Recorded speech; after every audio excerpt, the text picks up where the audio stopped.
Did former NASCAR driver Richard Petty die on January 6, 2019, and is President Trump heartbroken about the news? No, that's not true.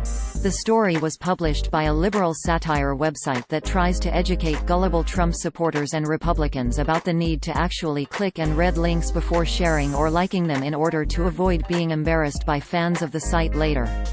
All the events described in the article are not real. The story originated from an article published on January 7, 2019 titled "Richard Petty Dead at 81, President Trump Heartbroken," which opened, quote, "Richard Petty is headed for that racetrack in the sky, where he can turn left at over 200 mph for eternity."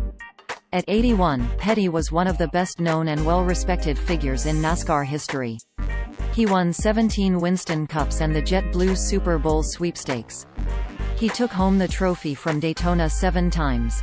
Only Dale Earnhardt Jr. won more. Petty's #1 claim to fame, however, is his friendship with President Donald Trump. According to Communications and Propaganda Minister for the Trump 2020 campaign, Art Tubles, President Trump's list of close friends is getting smaller. Some turned out to be Democrats or decent people and some have died. Richard Petty was a golfing buddy. They played in Florida almost every weekend until the election, then they dropped to 3 times a month since Trump was too busy and needed the 4th weekend to relax with friends and an escort, end quote. Users on social media only saw this title, description and thumbnail, so they wouldn't have noticed any of the satire disclaimers littering the site.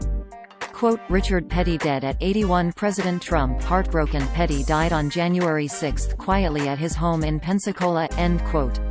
No reputable source has confirmed the news since, and NewsGuard, a company that uses trained journalists to rank the reliability of websites, describes conservativetiers.com as, quote, "a hoax website that publishes false stories about celebrity deaths," end quote. According to NewsGuard, the site does not maintain basic standards of accuracy and accountability. Read their full assessment here. The site carries a satire disclaimer at the bottom of each page that reads, quote, "Satire ~sati. Renowned use of humor, irony, exaggeration, or ridicule to expose and criticize people's stupidity or vices, particularly in the context of contemporary politics and other topical issues. If you disagree with the definition of satire or have decided it is synonymous with comedy, you should really just move along." End quote. The name Art Tubles used in the story is an anagram for Bust a Troll, the nickname of the owner of the site. We wrote about conservativetiers.com before. Here are our most recent articles that mention the site. Fake news, border wall GoFundMe founder Brian Kolfage not dead under suspicious circumstances. Fake news, Loretta Lynn did not enter hospice or sign a state over to MAGA 2020, also not dead. Fake news, John Voight not dead, President Trump will not speak at funeral. Fake news, James Woods hit by death hoax, first victim of new Christopher Blair site.